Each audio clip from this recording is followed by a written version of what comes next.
For the past 20 years, David Icke has written books and travelled the world, sharing with anyone who will listen the truth of the world as he sees it.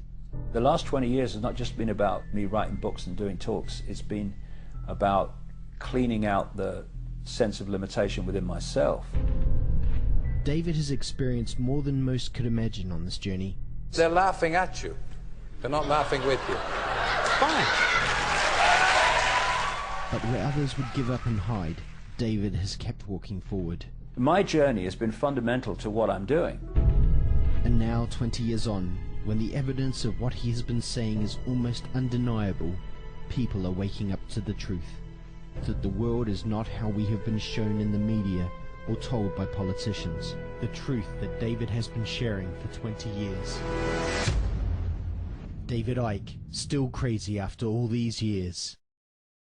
Well, I was born in a place called Leicester in the English East Midlands in 1952. We were skint, and you didn't do anything with your life because no one around us was doing anything. They were working and just trying to survive. The idea that great things happened to me never entered my mind. But great things were destined for David, and looking back, it's clear that every step on the journey has been part of a greater plan.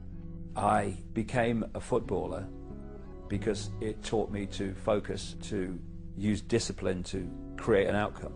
I lost that career at 19 in very tragic, from my point of view at the time, and very painful circumstances, and therefore played professional football for over a year with rheumatoid arthritis in agony, because that activated within me a will not to give in and not to go under and not to fall apart under pressure and under stress.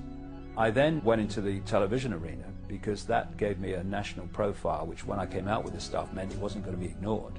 It also taught me about the media and how it works and what an irrelevance it is to informing the public what's actually going on in the world. I then went into the Green Party, which showed me the political arena and showed me what an irrelevance it was. And then I had my mass ridicule, which cleaned me out of the prison that most people live in, which is the fear of what other people think.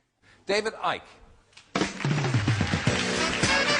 I was invited on because of all the furore going on with relation to Truth Vibrations when it was coming out. Let me get the story right. The press claim that you claim to be the Son of God. Mm-hmm. Is that true? Yes, you see, the thing is that it's quite funny, really. You know, 2,000 years ago, had a guy called Jesus sat here and said these same things, you would still be laughing. It's really funny that we've not really moved on that much. What I was trying to say is that I knew that we are all one infinite consciousness, and that what we call David Icke and Ethel Jones are just different points of observation of that consciousness. If you take this one consciousness to be God, or use the term God, I don't, but if you want to, then we are all sons, daughters, if you want to be politically correct, of God. And he took the ridicule route, and within minutes the audience are laughing all throughout the interview, virtually. Was it a great shock for you to discover this at 38? Well, I think the word is gobsmacked. There was a massive audience. I think it was something like 17 million in a country of 60-odd million. So, you know, it was a big ratio of the population watched that. You know, the best way of removing negativity is to laugh and be joyous. So I'm delighted that there's so much laughter in the audience tonight. But just let me say this. They're laughing at you. They're not laughing with you. Fine. I look back at it with not affection, because it was a nightmare to experience, but I know that it was necessary, and I know that a lot has come as a result of it. When you survey the world today, you know, when a child dies in this world of preventable disease every 2 seconds, when the economic system of the world must destroy the earth simply for that system to survive, when you see all the wars and when you see all the pain and when you see all the suffering, is it a force of love and wisdom and tolerance that is in control of this planet? It was just crazy after that. The ridicule reached extraordinary levels. The comeback from the public, I could never quite understand. People just pointing at you, laughing at you, and I mean literally stopping and pointing, whole families pointing and laughing. When you face that scale of ridicule, you either go under, or you say, I am me, I am free, and if you don't like it, we'll do the other thing, but this is me. And I chose to do the latter. And as a result of that, I let go of the fear of what people thought of me. I mean, we get emails all the time from people that apologise and say, I watched the Wogan show, I too laughed, but I'm not laughing anymore. One of the reasons that I have a lot of credibility with a lot of people now is because of things I said and wrote 15 years ago, which are now daily experience. If I had said 15 years ago, I can't say that because they'll laugh, they wouldn't have been said. And people would not now be saying, it's happening what that bloke said, and the credibility of that, which is the important part of it, not credibility for me, but credibility for the information, that then gets people to say, well, what else is he saying? It's not about prophecy. It's about uncovering what the agenda for the world is and then watching it unfold. It's knowing what the game plan is, and the idea is to expose the game plan, so the more people are aware of it, the more we can intervene on it. We have got caught in a fake self-identity of believing we are the body.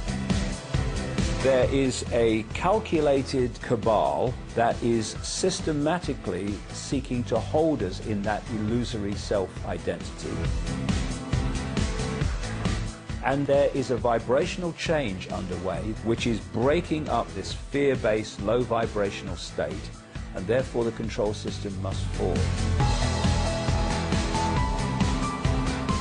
Challenges coming are enormous because the control system is going to be like a cornered rat. It's going to throw the kitchen sink and the plug. We're now entering a period where miracles become possible because they're not miracles, they're just a greater lack of limitation. That's all miracles are. If you want to make a difference in the world, then don't just be yourself, live yourself, and don't think of what will people think of me, because then you're not living your life, you're living theirs. What's all that about? I'm in a real good space 20 years on, because I can look back at all the real big challenges. I'm completely at peace with them. I know the challenges that have happened before, the ridicule, the rheumatoid arthritis, and the loss of my football career. I know they were all part of my journey. And not only are they part of the journey, they're a fundamental part of the journey. Because I'm not where I am today, doing what I am today, despite what has happened to me. I'm doing it because of what has happened to me, the things I liked and the things I didn't like. And I'm still there 20 years on, more determined than I've ever been. Because we're going to see some amazing changes in the world in the next few years. And some of them are going to seem to be catastrophic, but eventually they'll be seen to be the end of the prison and the start of the paradise. I can handle that.